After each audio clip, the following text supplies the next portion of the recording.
Hello, psychology scholars. Mrs. Olson here. This is part 2 of the lesson titled Forming an Identity. In part 1 of this same lesson, we have gone over information relating to how teenagers form their identity and find their sense of self. We talked a little bit about intimacy and how that is developed, how parent persons and our peers influence who we become, and we left off at adolescent problems outlined by Dr. David Elkind. Okay? Now, make sure that you have that word processing program open with your previous notes on them, or you have a piece of paper and a writing utensil ready to record information. Okay, so the first of the adolescent problems outlined by Elkind is finding fault with authority figures. It reads that adolescents realize the adults they have admired for years fall short of the ideal person, and they let everyone know it. Okay? This might be your own mom. It could be somebody else, but I'm going to use the example of a mother. When you were little, you might have looked up to your mom. She was everything to you. You had her on a pedestal, and in your eyes, she could do no wrong. Let's fast forward a whole bunch of years into the teenage years, the time period that you are now. And now you've had different life experiences. You've had this period of tremendous growth where you see the world very differently than you did as a little kid. Okay? So one of the examples that I use with this is the parent person who tells their kid that they're not allowed to party. They're not allowed to drink underage. They're not allowed to do drugs. They're not allowed to do those kinds of things. Yet, that same parent person goes out and parties and tells you tells you not to do exactly what they are doing. And maybe they even give you the responsibility of watching your siblings while they go out and enjoy a night on the town partying. Okay, so that's finding fault with authority figures. Our next one is argumentativeness, and it reads that adolescents develop viewpoints and are eager to argue them. Now, if we were sitting in a traditional classroom and I asked you if you would be considered, if you consider yourself argumentative, would you raise your hand? I bet many of you would. In fact, some of you might even answer that you enjoy arguing. You kind of like that conflict, and even if you're not right, you tend to pick some arguments with family members, perhaps. Okay?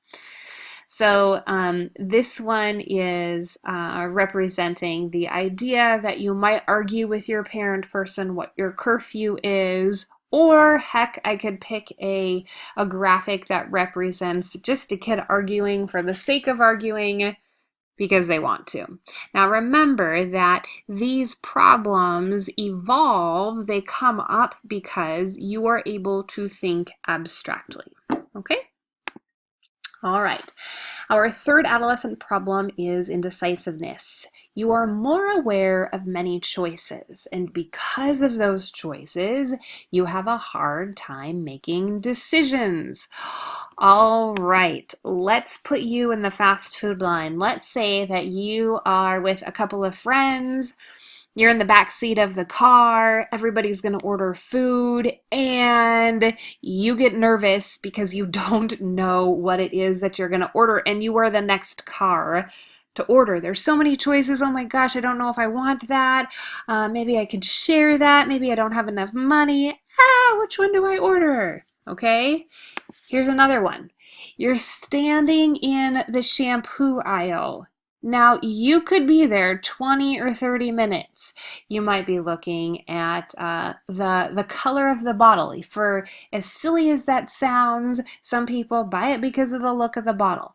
Maybe it's the brand. Maybe it's the smell. Maybe it's what the company advertises it's going to do for your type of hair. So many choices. Which one do I choose? And you might even annoy yourself because you can't make a decision. Might sound silly, but I'm going to guess that some of you guys have been there before in being indecisive. Okay, this next one is titled Apparent Hypocrisy. Having difficulty understanding an ideal and living up to it. So this graphic reads that adolescents having difficulty understanding an ideal, okay? Living up to it, adolescents telling people to do stuff, and you don't do it yourself. Example, teenagers who are hypocrites. So you might expect people to be nice to you, to be respectful to you. You might demand that in your own house, in your own home, but you don't practice what you preach. You could be in a bad mood. You could be not in a bad mood. But if your mom asks you or your parent person asks you to do something and you don't want to do it, you immediately get irritated and you have a tone of voice that isn't respectful and it isn't nice. You might even do this with your own friends. You might expect them to invite you to do certain things, but turn around the next week, those same friends, maybe you don't want them to join you in a certain activity, okay? So you, being the teenager, you are the hypocrite. Okay, now this one is self-consciousness. It says, an egocentric view where adolescents assume everyone is looking at them and thinking the same thing that they are. Okay. Ego doesn't necessarily mean big ego. It means your mind, okay? It means the way that you think. Centric is looking inward, okay? So I hope that helps with egocentric view.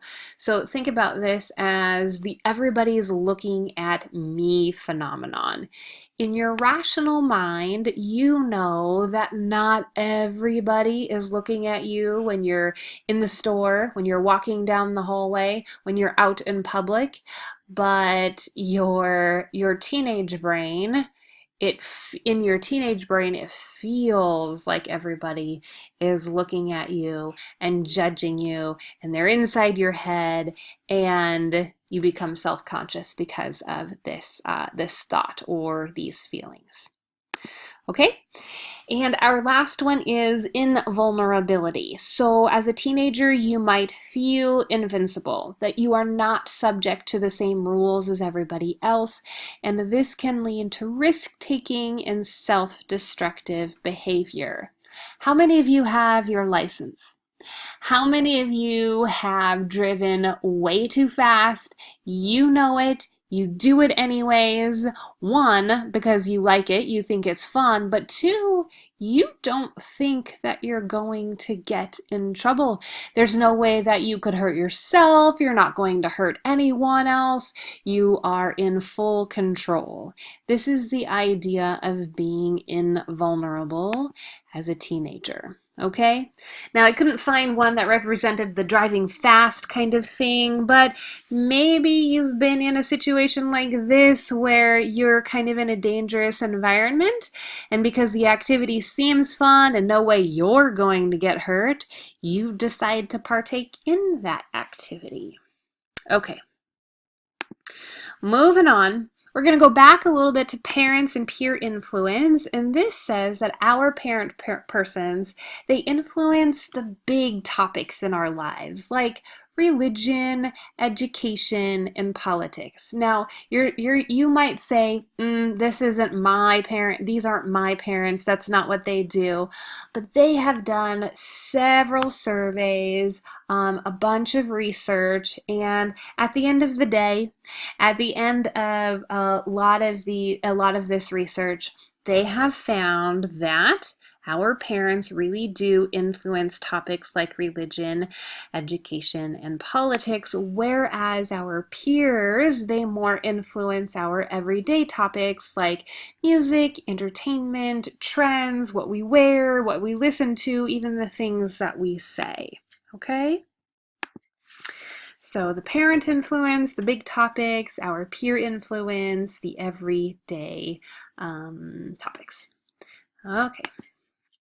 Emerging adulthood. We are getting close to the end here, and we're going to talk about what emerging adulthood is, starting with the definition, which reads that it's the time from about age 18, so think about when you graduate from high school, to the mid-20s. It's an increasingly not yet settled phase of life.